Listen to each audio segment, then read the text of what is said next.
VON Radio from the Federation of St. Kitts and Nevis. From the VON Newsline, this is the VON Major Newscast. Good evening. I am Tashwan Tyson in with the VON Major News package for today, Monday 17th June 2019. In our lead stories, nationally, VON Radio to celebrate 31st anniversary on June 18th, and police investigating road fatality on Nevis. Regionally, Jamaican man and Trinidad and Tobago cop held with drugs at Trinidad Airport. Internationally, China's leader to visit North Korea. And in sports, Bangladesh chased 322 to beat West Indies as Cricket World Cup continues. We'll have the details in these and other stories after this message.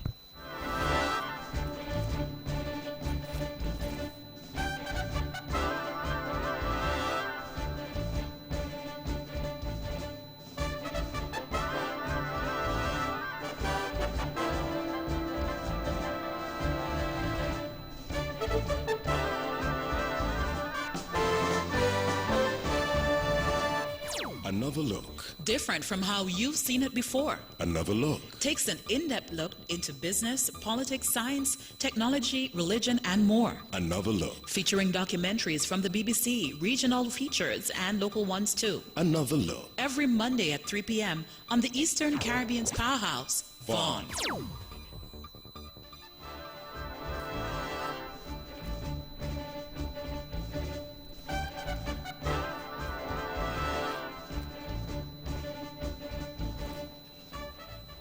Welcome back, and now the national news in detail.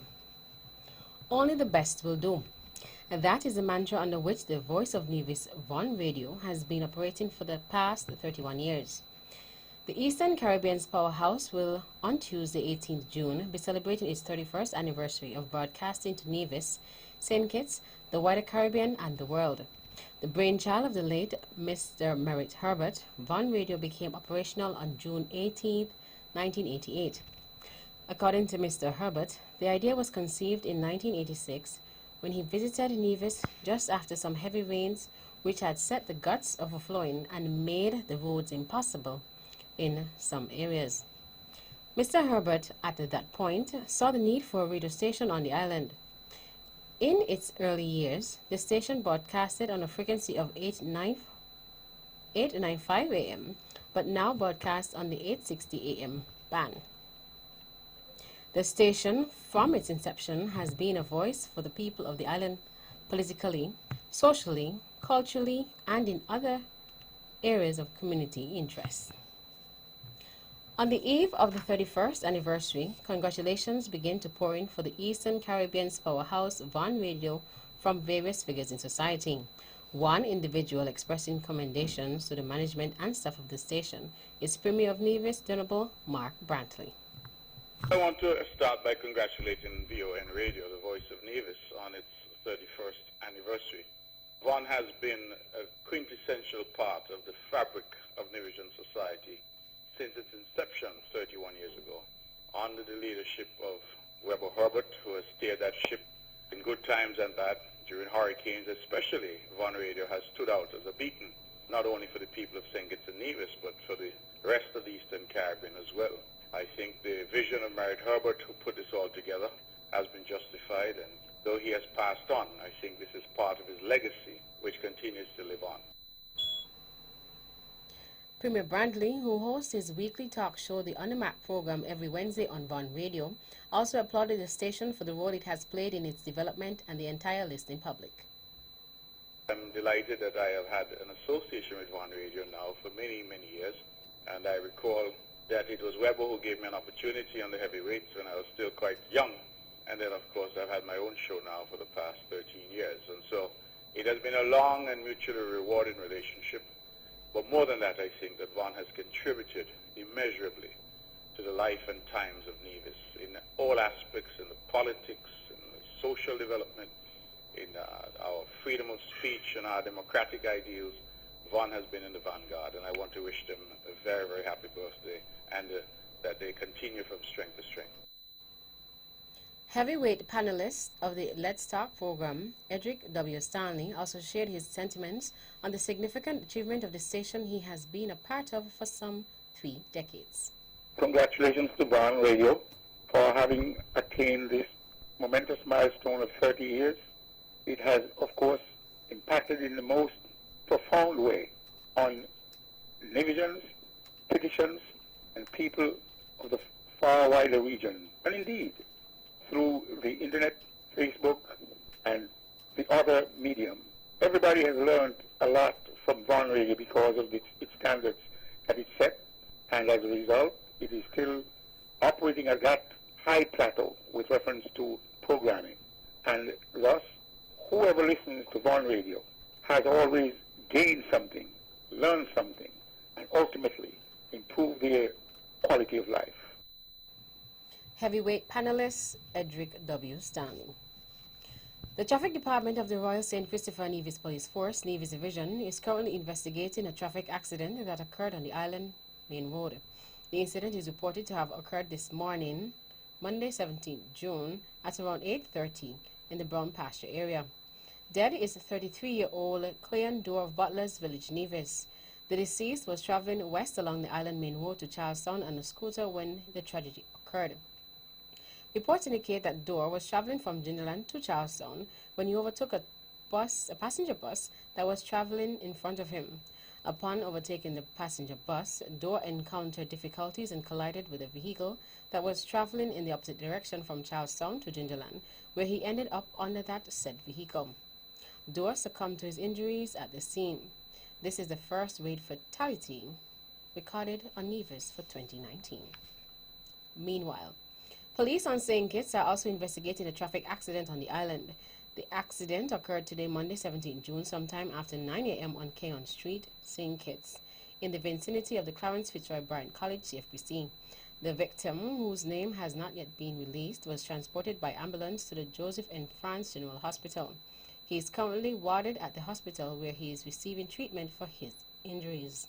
This incident is reported to have occurred shortly after Nevis recorded its first road fatality for 2019. The Ministry of Health and Gender Affairs on Nevis will be holding a regional stakeholder dialogue and consensus building workshop dubbed Women and Youth in Peace and Security. The workshop is scheduled for Wednesday, June 25th and Thursday, June 26, 2019 from 9 a.m. to 3:30 p.m. daily. A major aim of this consultation is to attract a number of influential women and youth from around the Organization of Eastern Caribbean States (OECS) community. A highlight of the workshop will be a rally to begin in the vicinity of the old cinema at Aloe Street and end at the Cultural Village on Wednesday, June 25th, 2019. The acquisition of a mobile medical unit is expected to enhance the work of the Health Promotion Unit here on Nevis. This view has been put forward by Acting Permanent Secretary in the Ministry of Health, Mrs. Shalissa Clark.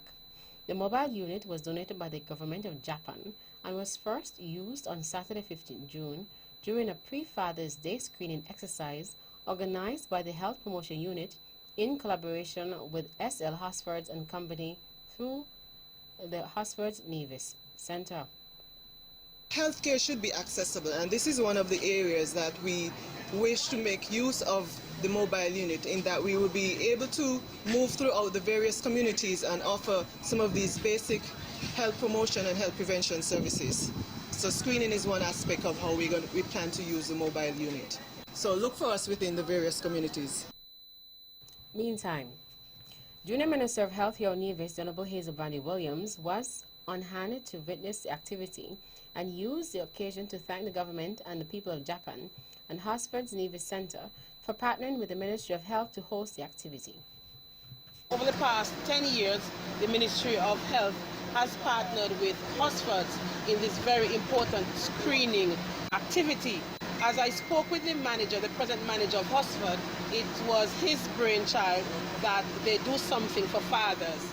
They are aware that men not necessarily like to go to the health centers, and so on the Saturday before Father's Day, they bring the health center to them. So I must applaud the efforts of Hosford's through its general manager, Mr. Walters, for such an important initiative over the past 10 years. And for what I've seen so far, it is an activity that has been growing, and I'm certain that it will continue to grow in the ensuing years. The Honorable Hazel Brandy Williams.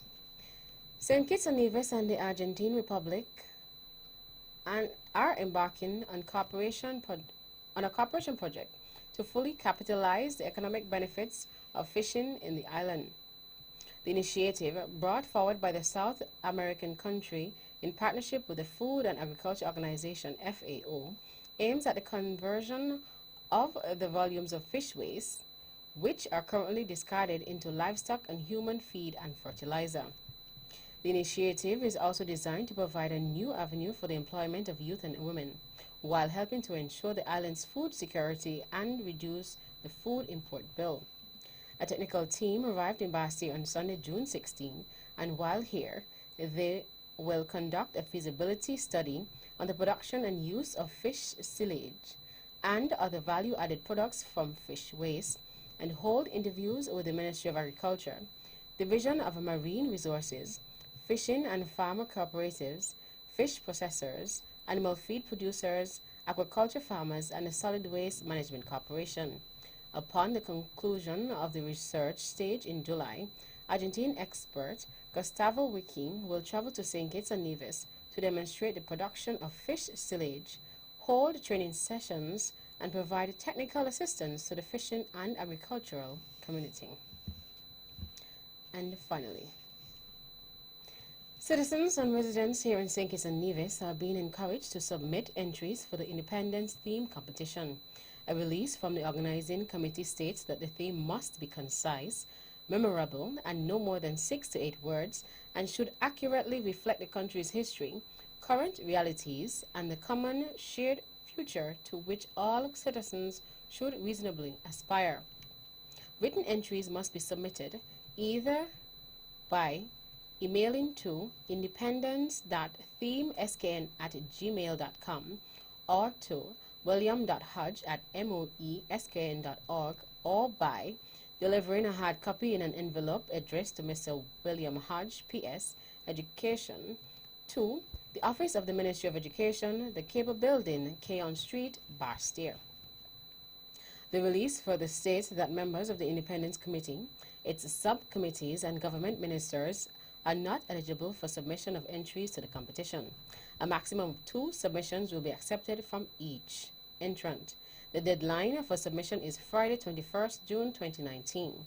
St. Kitts and Nevis celebrates its 36th year of independence this year. That's the national news segment. You can visit our website at www.vonradio.com or check us out on Facebook at Von Radio or our Von Radio YouTube channel for these and other stories. News from across the region is next.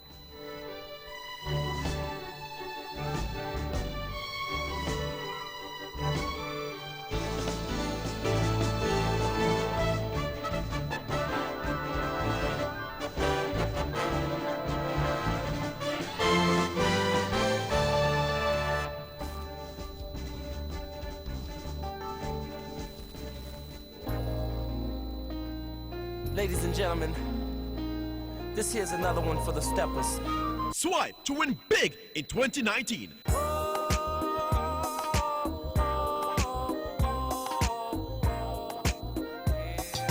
That's right, the Bank of Nevis Limited is once again giving you, our valued customers, a chance to win big. Just swipe or use your Bond Visa credit card for US $100 for a chance to win a cruise for 2, an iPhone XS, or a grocery dash at Best Buy Supermarket. Say what?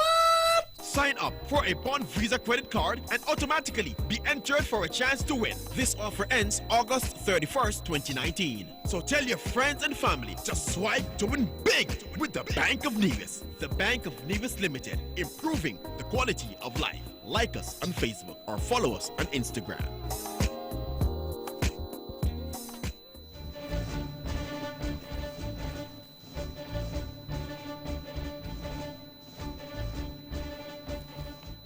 Welcome back. Another regional news in detail. A Jamaican man and a Trinidadian policewoman were held with narcotics at the Piarco International Airport in Trinidad on Saturday. It's reported that the woman, a Special Reserve police officer who is attached to the mounted branch, was reportedly stopped and searched while attempting to board a flight at the airport. The Jamaican man, whose identity has not been disclosed, was also preparing to board the flight. The two were searched and officers reportedly found a quantity of drugs strapped to their bodies. They were arrested and taken into custody. It is unclear if they were traveling together. The report also did not state the type of drugs found in their possession. The United States Coast Guard on Saturday continued to discourage Caribbean migrants from conducting what he describes as dangerous illegal voyages on unsafe and unseaworthy vessels. The U.S. Coast Guard said that on Thursday, a Customs, Air, and Marine branch aircraft detected a 20-foot pleasure craft about 46 miles east of Boca Raton, Florida, and notified Coast Guard Sector Miami watchstanders. The vessel was interdicted with 14 Haitian migrants and 2 suspected smugglers. This followed a similar incident the previous day when a helicopter crew deployed to Great Inagua in the Bahamas detected a migrant vessel about 49 miles southeast of Great Inagua. Along with the Royal Bahamas Defense Force vessel, the U.S. Coast Guard interdicted about 177 Haitian migrants, 7 of those being minors, aboard an overloaded 45-foot wooden freighter. In addition, on that same day, the Coast Guard cutter Winslow Grazer repatriated 18 Dominican Republic migrants to the Dominican Republic Navy Patrol vessel following the interdiction of an illegal migrant voyage off the coast of Aguadilla, Puerto Rico. And finally, the Jamaican government has been asked to refrain from selling the island's shares in Venezuela's state-run oil company, PDVSA. The ad hoc board of the oil company, appointed in part to defend PDVSA's interest abroad, sent the request to the Jamaican government on Saturday. The board said that it cannot maintain any arrangements with the government of President Nicolas Maduro, a Chavez protege, whose legitimacy as Venezuela's leader is disputed.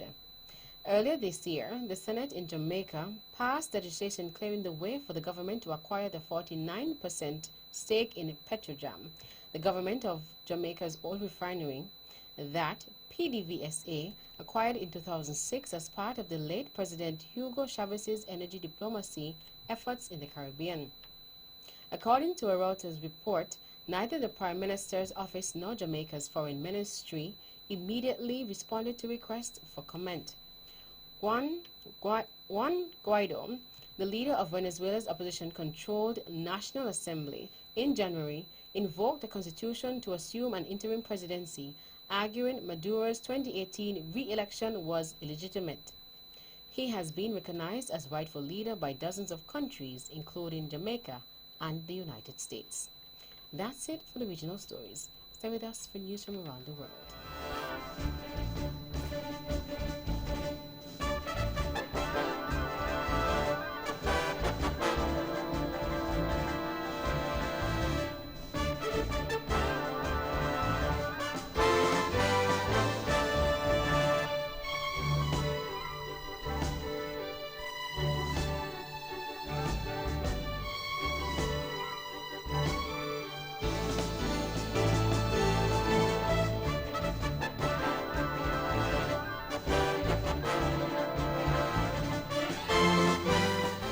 Welcome back. Another international news in detail.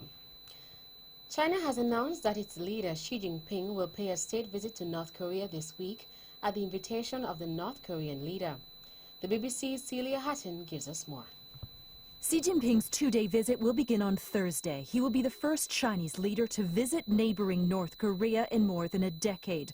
Though Mr. Xi did visit North Korea in 2008 when he was China's vice president. Beijing is a historic ally of Pyongyang and is thought to be a major donor of food and fuel aid to North Korea. The visit comes as North Korea is experiencing the effects of continuing U.S. sanctions following a failed summit in Hanoi attended by the leaders of the U.S. and North Korea. Iran has announced it will breach on the 27th June the limit on its stockpile of enriched uranium that was set under a 2015 nuclear deal with world powers. Its Atomic Energy Agency said it had quadrupled production of the material, which is used to make reactor fuel and potentially nuclear weapons. But it added there was still time for European countries to act by protecting Iran from reinstated U.S. sanctions. Here is more in this BBC report. Iran is teetering on the brink of scrapping its 2015 nuclear agreement with world powers. It is now warning that in roughly 10 days' time, it will breach one of its key commitments under the agreement. It says by then it will have built up more than 300 kilograms of low-enriched uranium, a ceiling set by the agreement.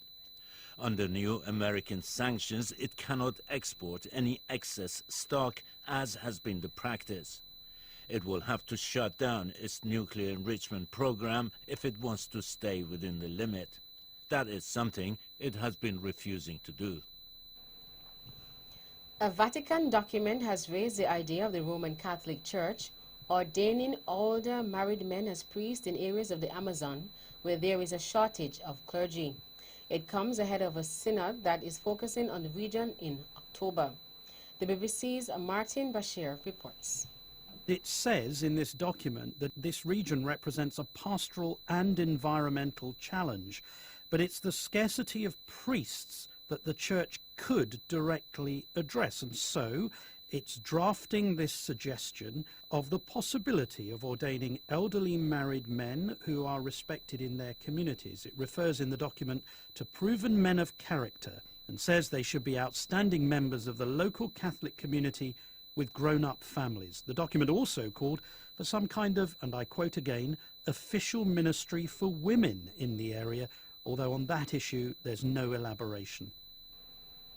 And finally, the mayor of the U.S. city of Phoenix has apologized after a video allegedly showing police threatening to shoot a black family went viral. Officers were responding to an alleged shoplifting incident last month when the video was recorded. Police officers can be seen shouting at the family to get out of the vehicle before threatening them. The parents say they did not realize their 4-year-old had taken a $1 Barbie doll from a store. Mayor Kate Gallego said the officers' actions were completely inappropriate and clearly unprofessional. That brings us to the end of our news segments. The latest in sports is next.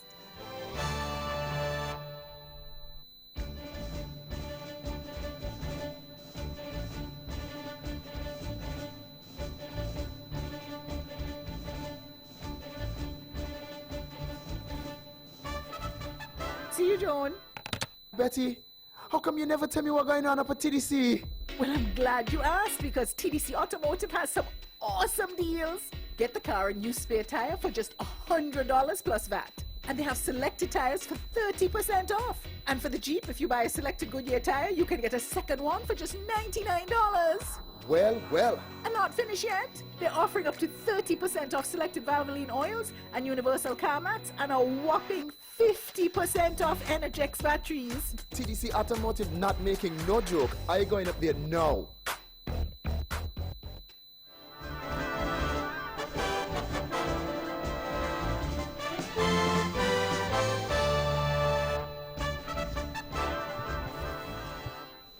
Welcome back. Another sports in detail.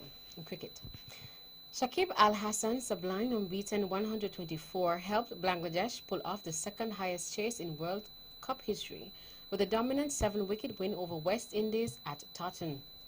After Shai Hope hit 96 as West Indies set 322 for victory, the Tigers made a rapid start but lost 2 wickets in quick succession to leave the game evenly poised at 133 for 3 off 19 overs.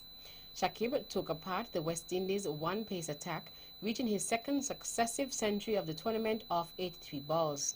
He put on 189 with Lytton Das, who accumulated calmly before sensationally accelerating, hitting Shannon Gabriel for 3 consecutive sixes. Das, making his World Cup debut, ended with a brilliant 94 not out of 69 balls, hitting a 4 to take Bangladesh to their target with 51 balls to spare. Summarized scores. West Indies 321 for 8 in 50 overs. Hope 96, Hetmyer 50, Mustafiza 3 for 59, Saifuddin 3 for 72. Bangladesh 322 for 3 in 41.3 overs. Shakib 124 not out, Das 194 not out. Bangladesh won by 7 wickets. A dominant India beat Pakistan on Sunday by 89 runs via Duckworth-Lewis method in a rain-hit group match at Old Trafford to maintain the unbeaten World Cup record against their arch rivals. Put into bat in a stop-start match, India posted a commanding 336 for 5 with Rohit Sharma 140, smashing his second century of the tournament. Skipper Virat Kohli and K.L. Rahul also got 50, but Mohammad Amir's 3 for 47. Tight-let overs spell denied India a 350-plus total in the sold-out contest between the arch-rivals. A century stand between Fakhar Zaman and Babar Azam kept alive Pakistan's hopes until they suffered a batting collapse and finished on 212 for 6 in 40 overs, chasing a revised target of 302. Kuldeep Yadav, Hardik Pandya and Vijay Shankar claimed 2 wickets each for India, who now have a 7-0 record against Pakistan in World Cup. The New York Pelicans will send Anthony Davis to the Lakers after all. New Orleans will send the 26-year-old superstar to Los Angeles in exchange for Lonzo Ball, Brandon Ingram, Josh Hart, and 3 first-round picks. Multiple reports added that the Pelicans' total haul of draft picks includes this year's number 4 overall selection, a top 8 protected pick in 2021, which becomes unprotected in 2022 if it does not convey, the right to swap first-round picks with the Lakers in 2023, and an unprotected 2024 first pick that New Orleans can defer to 2025. The deal won't be official completely until July 6th at the earliest due to salary cap reasons, according to Wojnarowski. If the Lakers wait until July 30th to complete the deal, they reportedly could clear enough cap space to sign a max-level free agent. Davis reportedly wanted to wind up with the Lakers ever since word leaked of his desire to leave New Orleans, the team that drafted him number 1 overall in 2012. The 6-time All-Star shares the same agent as LeBron James, who joined the Lakers via free agency in 2018. And finally, the United States easily reached the last 16 of the Women's World Cup as they produced another commanding display to beat Chile in Paris. Having opened their campaign with a ruthless record-breaking 13-0 win over Thailand on Tuesday, the USA quickly got on top of Chile and led early on through veteran Carly Lloyd's crisp finish. Julie Ertz and Lloyd then both headed in from first-half corners before Chile keeper Christian Endler pulled off several stunning second-half saves to prevent the holders adding to their lead. The world's number 1 side, who rested 7 players, also hit the woodwork 3 times before Lloyd dragged wide from the penalty spot, missing the chance to become the oldest player to score a World Cup hat-trick. A draw with rival Sweden in Love on Thursday would be enough for this confident USA outfit to top the group on goal difference following the Swedes' 5-1 win over Thailand earlier on Sunday. Chile, who are playing in their first World Cup and remain winless in 2019, must now beat Thailand to have any hope of progressing to the knockout stages as one of the 4 best third-placed sides. That's it for sports. The General Weather Report is next.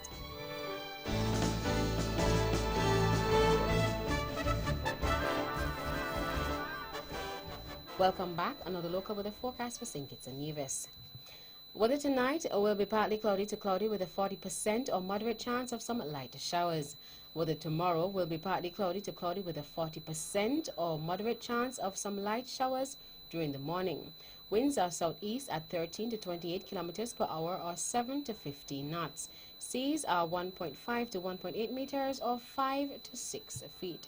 Sunrise tomorrow will be at 5:37 a.m. And that's a wrap up the major news package for today, Monday, 17th June 2019. Before we go, let's take a look at the headlines once again. Nationally, VON Radio to celebrate the 31st anniversary on June 18th. And police investigating boat fatality on Nevis. Regionally, Jamaican man and Trinidad and Tobago cop held with drugs at Trinidad Airport. Internationally, China's leader to visit North Korea. And in sports, Bangladesh chased 322 to beat West Indies as Cricket World Cup continues. On behalf of the rest of the news team, I am Tashon Tyson, wishing you a pleasant evening.